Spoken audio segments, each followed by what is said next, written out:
முருகனுடைய வாசனை எது என்று தெரியுமா?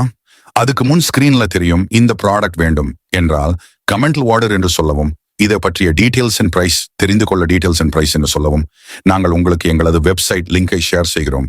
அதில் சென்று நீங்கள் டீடைல்ஸ் பார்த்துவிட்டு ஆர்டர் செய்து கொள்ளலாம். மேலும் முருகன் சம்பந்தமான நிறைய ப்ராடக்ட்ஸ் வேண்டும் என்றால் பொதுநலம் யூடியூப் அண்ட் இன்ஸ்டாகிராம் போஸ்ட் ஆப்ஷனில் இமேஜஸ் ஷேர் செய்திருக்கோம், பார்த்துக் கொள்ளுங்கள்.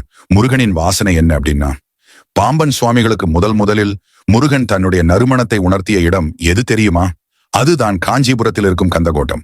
காஞ்சி காமாட்சி அம்மன் கோவில் ஒரு பக்கம், ஏகாபரீஸ்வரர் கோவில் ஒரு பக்கம், நடுவில் முருகனின் கோவில். இந்த கோவில்களுக்கு போவதற்கு பாம்பன் சுவாமிக்கு தெரியவில்லை. திடீர்னு ஒரு பையன் வருகிறான், நெற்றி நிறைய விபூதி, நல்ல உயரத்தில் இருக்கிறான். அவன் பாம்பன் சுவாமியிடம், நீங்கள் இந்த கோவிலுக்கு போனது இல்லையா?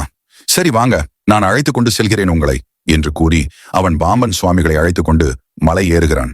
சுவாமிக்கு ட்ரெயினுக்கு நேரமாகிவிட்டது. அடுத்து அவர் ஒரு ஊருக்கு போக வேண்டும் என்று கோவிலுக்குள் சென்று திரும்பி பார்த்தாள். அந்த பையனை காணவில்லை.